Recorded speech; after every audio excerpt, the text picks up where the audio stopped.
Chapter 1. The odour wafting throughout the whitewashed hall was that of Gilbert de Lontaine's favourite dish, pheasant in orange sauce. It was fast becoming a familiar scent, having graced the Lord's table 4 of the past 5 eves.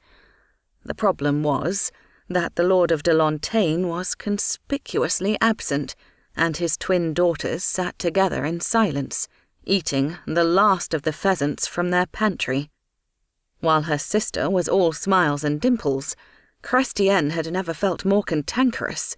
Her sister sat prettily in her chair, enjoying her pheasant and a portion of stewed vegetables with such vigour that Chrestien could but envy her.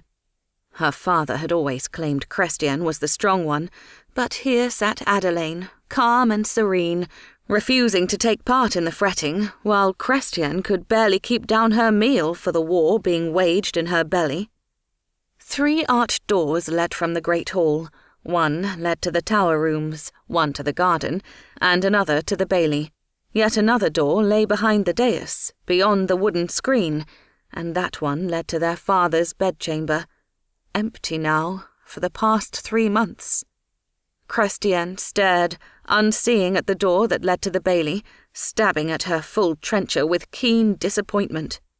It wasn't so much that they were out of pheasants that upset her. Her father was not so persnickety that he cared 1 whit what they served to welcome him home. But his continued absence gave her a queasy feeling in the pit of her belly. And, even more harrowing than his absence, was the silence that echoed from Rouen. At the moment, the great hall bustled with servants, some clearing the trestle tables, while others began the tedious task of removing food bits from the rushes. Because most of the castle's knights had accompanied their father to Rouen, the lower tables had been cleared and dismantled already, for they had been devoid of occupants to begin with. At the moment, Lontaine was left with a lean garrison, as lean as their pantries would be if their father didn't return anon. Adeline gave her a sideways frown. "He'll return as soon as his business is concluded, Chrestien. Stop worrying and eat." Chrestien worried the poignard in her hand. "Jesu, 'tis been months now. This is by far the longest he has ever been gone." As bid of him, their father had hastened to the side of Robert Curthose, believing it was the Duke's right to hold that which was willed to him. Apparently, his youngest brother Henry did not agree. Upon his death, the old conqueror had split his lands between his sons, bequeathing the kingdom of England to Rufus, now dead, and some say murdered by Henry, and the duchy of Normandy to his eldest son Robert. It should have been enough for both to rule contentedly, though it seemed now that Henry craved the duchy as well. Understandably so. Politically, a division between Normandy and England plagued the barons, many of whose families owned estates on both sides of the Channel. Certainly, if the dispute could not be settled amicably between the feuding brothers, they would be forced to take their men-at-arms into battle, and it was this possibility that weighed most heavily upon Chrestien's mind. Adeline gave her another sideways glance, and Chrestien said defensively, "I would not be quite so distressed had Curthose not ordered him to raise all his levies before leaving. To me, that stinks of war. I mean, why else would he ask him to do so if he did not believe it would come to blows?" Adeline responded with a patient smile that annoyed Chrestien. "Sister, please, cease your fretting. In truth, Papa could come sauntering through those doors any moment." "One can hope," Chrestien returned, "but we both know 'tis unlikely." Adeline made a great show of carving a generous portion of the pheasant before them, and placed it within her mouth. She chewed, swallowed, then licked her fingers, casting Chrestien a forbearing glance.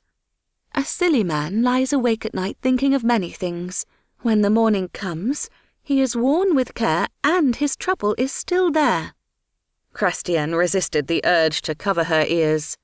"Please do not begin that anew. If I hear aught more of those silly Northmen's ramblings, I shall go mad." Adeline waved her eating dagger in admonishment. "How do you suppose Papa would feel if you died of hunger long before he could chance to return?" Chrestien rolled her eyes.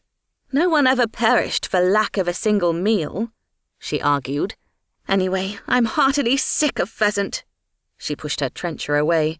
"I'm quite content to go without supper tonight." She laid her eating dagger down upon the table, and Adeline finally lost her calm. "Fie!" her sister exclaimed. "You worry overmuch." "And you too little," Chrestien returned, pleased at least to have brought a bit of a rosy blush to Adeline's cheeks. God's truth, why must she always fret alone? Sudden shouts resounded from beyond Lontaine's 12-foot-thick masonry walls, and the castle guards bellowed in reply. More shouts came from the bailey, and the twins' smiles brightened concurrently as they acknowledged the clamour. "See, I told you so," Adeline declared. Her eyes gleamed with pure delight. Excited, and not the least interested in "I told you so's," Chrestien bolted from her seat, wrenching Adeline from hers. Together they made their way from the great hall into the bailey, not even pausing long enough for Adeline to fully gain her balance. In fact, Chrestien was nearly dragging her gentle sister in her wake, so delirious was she at the thought of their father's return. Adeline, torn between joy and exasperation over Chrestien's treatment, snatched her hand from the pinching grip and stopped to brush dinner crumbs from her blue sendal skirt, eager to be presentable for her father. Once she was done, and in her own good time, she hastened after Chrestien. Out in the bailey, the villein had already gathered about the castle gates, but they swept to one side to yield a clear path for the master's cherished twins. A hush fell across the courtyard as the drawbridge lowered and fell with a crash. One lone rider clapped over the drawbridge. A feeling of dread passed over Chrestien as their father's squire emerged from the shadows and mist. Chrestien eyed her sister apprehensively, knots of trepidation forming in her belly as Aubert's eyes forewarned her of his words. Dismounting, his look dark, Gilbert de Lontaine's squire moved toward the lord's young daughters, despising the task now before him. Once he stood before them, he was silent a moment while he formed the words he knew would devastate both. With a swoop of his hand, he wiped the gathering beads of perspiration from his brow, wincing over the pain of his own loss. With some effort, he kept his composure and spoke to them softly, his eyes revealing all the sorrow that was in his heart. "My ladies, 'tis a most dismal message I bring." His gaze fell upon Chrestien. Somehow, to draw upon her strength made his missive a degree easier, although, before he could speak another word, Adeline swooned. Chrestien's arms went out to catch her sister as though she'd anticipated the response. She sank to her knees, pulling Adeline down along with her, and there she sat cradling her sister's head in her lap, as she awaited Aubert's dreaded next words. "Your father was felled at Tonchebray," he acknowledged. "The Duke was captured, as were many. Were it not for the grace of our Lord God, and your father," he shook his head mournfully, "I'd never have escaped with my own life." Chrestien sat unmoving, clutching her sister. "Henry, attacked with his wolf." She visibly shuddered at the mention of the much-feared name, for Henry's slaughterer was well renowned to all, from the remotest woodlands to the farthest shores. Entire villages had been burned in his wake. "When the silver banner came into view, many of our troops turned and fled," he said. "Your father did not. He stood his ground, fought, died honourably." Chrestien peered up at him at last. He studied her face for some sign that she would swoon as Adeline had, but the only features to betray her pain were those deep, smoky eyes. There were no tears, but the sadness in their depths was heart-wrenching. He would carry her burden if he could. In silence, he bent to lift Adeline into his arms, and in silence, Chrestien rose to lead the way to their tower chamber. Aubert followed, bearing Adeline's limp form, and together, in grim silence, the three of them ascended the short timber stairs to the great hall.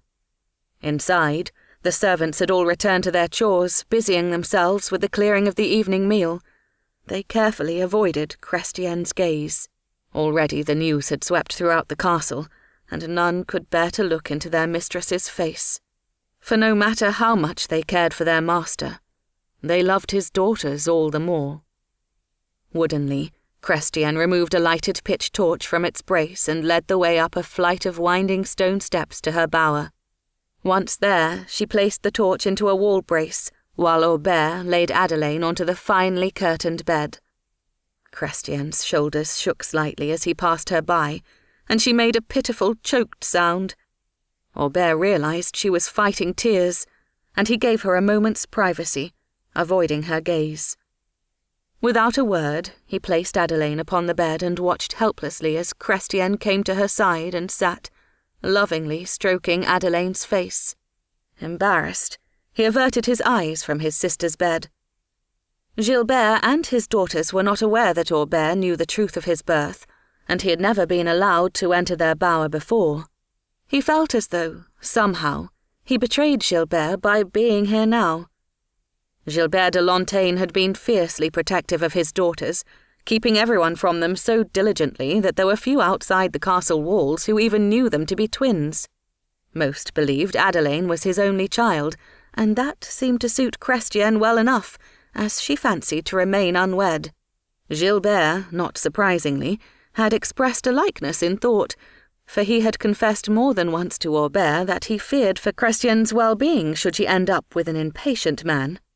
While Gilbert had loved them both dearly, Chrestien was his favourite by far, and he had little borne the thought of any man mistreating her because of her high spirits. He'd oft likened her to a beautiful wild filly, and was loath to break her. Thus, he had taken it upon himself to become her lifelong protector, a role he had welcomed without reservation, for despite her wilfulness, Chrestien was the lifeblood that ran through the veins of this domain. She was the delight of all who knew her. A muffled cry from Chrestien interrupted his thoughts, and he turned to wipe a wayward tear from his eye, not wishing her to see it. He couldn't recall ever hearing her cry before, and to hear her now spurred his own tears. He had grown to love Gilbert's daughters, his half-sisters, and to see them both in such despair did naught but torment him. The room was silent and grey. Night had fallen, and the chill air crept into his bones, a chill that could not be diminished by the dying fire in the brazier. With her back to him, Chrestien choked on her words, and then asked once she composed herself, "What of Aleth de Montagne? Did he escape as well?" Heber tried to keep the resentment from his tone. "Aleth did not go to Tinchebray." In truth, if Gilbert knew and did not fault the man for his wavering allegiance to Robert, it was not Heber's place to judge.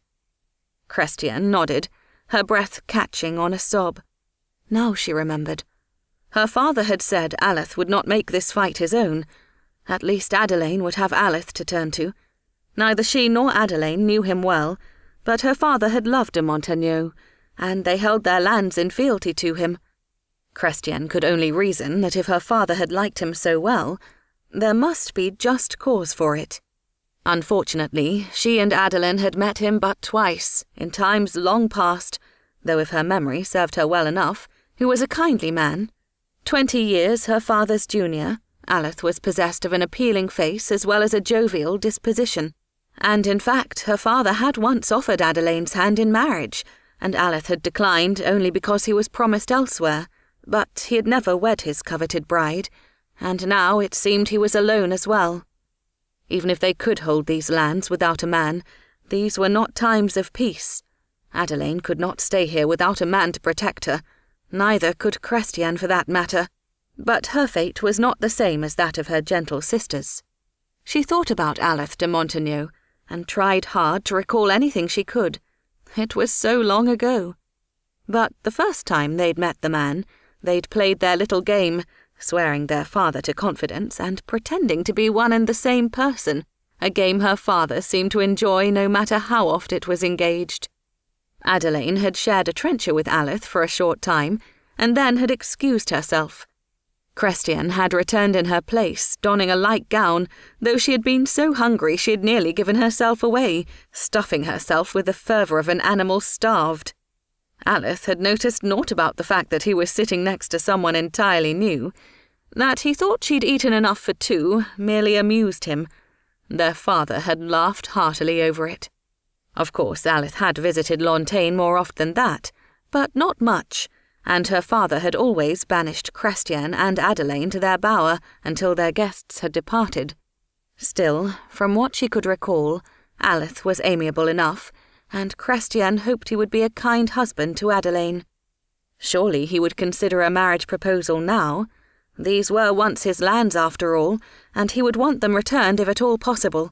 Holding Lontaine would surely strengthen his claim to the land. "Aubert, are you certain about Papa?" She needed to be 100% sure that her father was truly gone before setting her plan into motion. Aubert nodded. "I saw him fall with mine own eyes."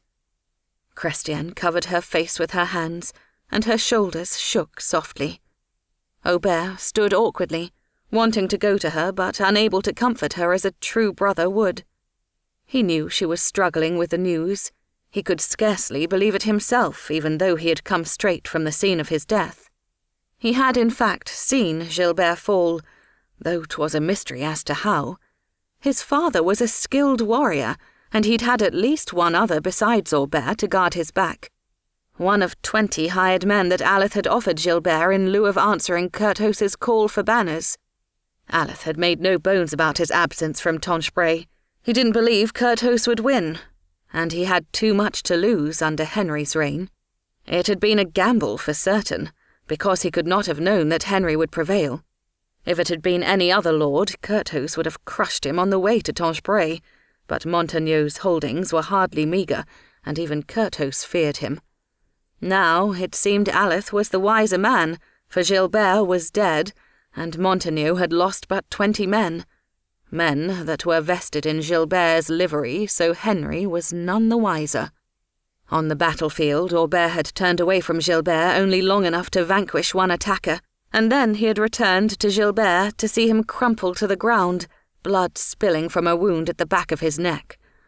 Lying mortally wounded, Gilbert had forced but 4 words from his bloody lips. "We are betrayed," he'd said. "Flee!" The look in his father's eyes, that terrible plea, had launched Aubert from his knees. Looking back on it now, he realized that it was Gilbert's way of protecting him from a like fate, a father's dying gesture of love to a son never acknowledged. It touched him deeply, and yet there was something about Gilbert's final words that haunted him now. "Betrayed," he had said. But how?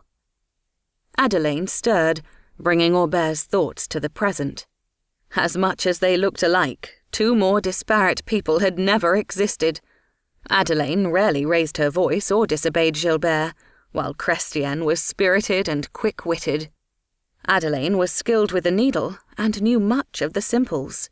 Chrestien was not. Moreover, while Adelaine was well acquainted with books of learning, Chrestien was interested only in horses and gaming, forever begging her father to take her on the hunts. Gilbert had even gifted Chrestien with her own gelding, Lightning, which she was never to ride in the company of guests. She cherished that horse.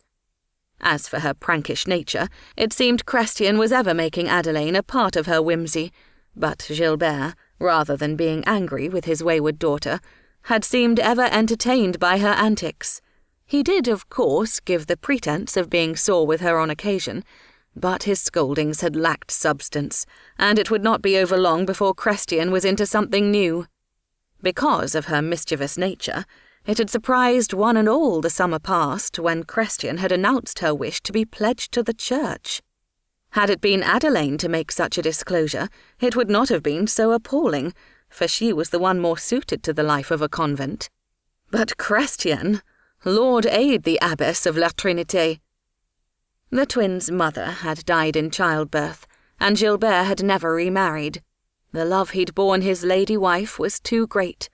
It was a love so pure, and so very rare in these times when a marital union was little more than a political game. Instead, Gilbert had poured his soul into raising Elizabeth's daughters, and although Gilbert would never own the truth of it, Aubert knew his father couldn't bear the thought of being without at least one of his lovely daughters to pamper. Thus Gilbert had agreed never to force the issue of marriage. His only stipulation was that Chrestien go to the abbey upon his death and not before. At any rate, Adelaine was the eldest, if only by mere minutes. Therefore, she was Gilbert's heiress, and obliged to wed according to her father's wishes. Except that Gilbert had not lived long enough to make his choice of husband known. At 18, the twins were a stunning pair. They were overage to be married, but there wasn't a man in Christendom who wouldn't leap at the opportunity to have them still. And God's teeth, were it to be known that there were two, all of Normandy would be at Lontaine's gates with the ram, ready to battle for the privilege of wedding one. Of that Heber was certain. Adelaine stirred under Chrestien's gentle ministrations, lifting her lids to reveal amber eyes softly flecked with green. The eyes, Heber mused, were the only physical way to tell them apart. Both were possessed of lovely eyes, but Chrestien's were the colour of smoke, deep and dark and rimmed with green, while Adelaine's were like a cup of golden broth. Adelaine moaned, and Chrestien placed her arms about her sister's neck in response. They held each other tightly, and Heber felt as though he were intruding on the moment. "Oh, Chrestien," she sobbed, "how are we to go on without Papa?" Tears streamed down her wan cheeks. Chrestien lovingly wiped them away. Heber averted his gaze. Chrestien's voice was calm and soothing, despite the turmoil he knew she must be feeling. "I know not how our hearts shall fare," she admitted honestly. "But we will be fine, as long as we go on with our plan. You must go to Alyth," she said when Adelaine seemed momentarily confused. Adelaine's eyes widened with horror. "Nay, it will never work," she declared. The pitch of her voice climbed higher when Chrestien countered with a nod. "It will," Chrestien said firmly. "Dear Lord Chrestien, I would be the ridicule of all Christendom were I to arrange for mine own marriage. I think you are truly daft." "You agreed," Chrestien argued, reminding her. "Simply to quiet you. I never truly believed this would come to pass." Chrestien's countenance remained calm. To show apprehension in response to Adelaine's concerns would do naught but undermine the only practicable solution available to them, Heber knew. As ludicrous as it might seem, there was nowhere else for the girls to go, and it was simply a matter of time before Henry sent his emissaries to secure Lontaine. They didn't have much time. Even now he was certain they were taking stock of their winnings, like victors at queck counting their coins. "Nay," Adelaine protested again. "Chrestien," she pleaded. "Alyth would think me unchaste and unfit to be so bold." "She speaks the truth," Heber interjected, uncertain if Chrestien would take offence to his siding with Adelaine in this matter. "Aye," Chrestien conceded, "but this is why I have decided to go to Alyth on your behalf, as your custodian." "Dear God, nay! Chrestien, you cannot!" "I can and I will, Adelaine. Alyth knows naught of me. I would simply tell him I am your cousin, and I will make him believe that it was Papa's wish that you two wed. Whether he agrees to it will be for him to decide, and if he does not, I'll take you with me to La Trinité." Adelaine screwed her face, and Chrestien seized the opportunity to sway her sister. "For once Papa would be glad of our little games. Alyth knows not that Papa has 2 daughters, twins to boot." When neither Adelaine nor Heber gave any sign of concession, she proceeded to give the details of how the deception would be accomplished. "First, I will cut my hair." Heber grunted at the thought of Chrestien's lost locks. Her hair had been her father's delight, such a beautiful shade of gold, with streaks of sunlight coursing through waves that fell well below her waist. It was as silky and beautiful as any Heber had ever beheld, aside from Adelaine's, of course. Chrestien eyed him with narrowed eyes, warning him without words to say nothing more. "I have no choice if I am to fool Alyth into believing I am my father's nephew. It will not matter anyway, as I will leave for the Abbey as soon as I see Adelaine duly wedded. I warrant the sisters there do not care one whit about the length of my hair, nor does God." Adelaine sighed, and Heber nodded in resignation. "What would ye have us do?"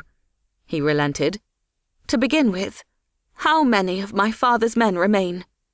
The way to Aleth's was not long, but it was a perilous journey, with brigands lying in wait to ambush the unwary soul. Until Henry cracked his iron whip, these lands were now lawless. "None, save myself," Heber confirmed to Chrestien's dismay. "Very well. Then I will dress the villain in armour," she said resolutely, "and myself as well. We will feign a small troop." She was determined not to fail. If they failed, some louse would no doubt abscond with Adelaine in hopes of possessing her inheritance, and Chrestien would never forgive herself. In fact, she did not doubt there were fortune-seekers on their way to Lontaine this very moment. "I do not believe you could be mistaken for a man," Heber warned. Adelaine sighed heavily, the sound of defeat. "You'd be astounded, Heber, at what my sister can do." Any lackey could carry out this mission. The task given was such a simple one, too simple in fact. Mayhap that was what irritated Weston Fitzstephen most, that Henry would waste his time with such a minor duty when there were far more important holdings to be secured. The afternoon breeze was cool, but in the confines of his armour he was afire. The metal of his helm drew the warmth of the sun, and the extreme heat registered acutely upon his senses. He needed a break from the stifling headpiece. Reining in his destrier, and causing a stir from his troops, he loosened the nose-guard, pulling the helm from his head, bearing the mailed coif beneath. It was not oft their leader succumbed to his own discomfort, and there was no other apparent reason for the respite. 2 days they'd ridden from Tinchebray, stopping only when exhaustion demanded. Doubtless it confused them now to see him halt, when they had scant few daylight hours left to ride. The indentations the conical helm left in Weston's flesh were conspicuous against his swarthy face, his thick jaw set in a tight line, giving evidence to his displeasure. One thing was certain. Beyond the obvious political gains, Tinchebray had garnered them rich, fertile lands, and, seeing it clearly now, he understood exactly why Henry was loath to lose it. Verdant hills and fields for miles. The scent of wild rosemary teased his senses, but his discomfort was too great for the tantalizing scent to rouse any hunger. Only Michael Stirling, his captain, came forward, curious. "What is it?" Weston turned to consider his long-time friend, and read the concern in his face. "I felt confined is all." He indicated the conical headpiece, and Michael returned a knowing nod, a wry smile curving his lips. "You don't much relish this duty, I take it?" "Nay," he admitted, and he bent to retrieve a skin of water from his saddlebags. He drank from it deeply, then offered the skin to Michael. Michael declined, lifting a brow. "I have mine own, thank you, old wolf." Weston raised a dark eyebrow. "Ever you mock me? Bah! Did I know you would taunt me incessantly about my chosen device, I'd have taken another." "Nay, it serves you well, my friend. I warrant 'tis the reason you've been sent here. These Normans will spy your banner, and their gates will fly open faster than a horse spreads her legs for gold." Weston scowled at him. "If my device brought us here, then in truth I should have taken another." Michael chuckled, his teasing turning to Tinchebray. "Nay, but God's teeth, you reduced the number of our enemies in just the time it took to recognize that gaudy banner of yours. Henry was wise to time your arrival strategically. At the very moment when the tide may have turned, their will was vanquished by the Silver Wolf's timely arrival. Fresh reinforcements alone would have dismayed them, but I watched men throw down their arms once they spied your banner." Both men turned their gazes to the pennant their shared squire Guy held so proudly.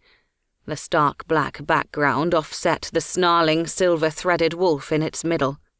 The animal's dauntless, blood-red eyes glared back at them like a devil from the dark. The breeze held the banner outstretched, playing with its folds, contorting the wolf's head, and giving the impression that the animal snapped its powerful jaws in warning. Somehow, that image, along with Michael's account of the battle, irritated Weston all the more, and he returned the helm to his head without a word, spurring his destrier forward. His troop fell in procession behind him, their immediate destination, Lontaine.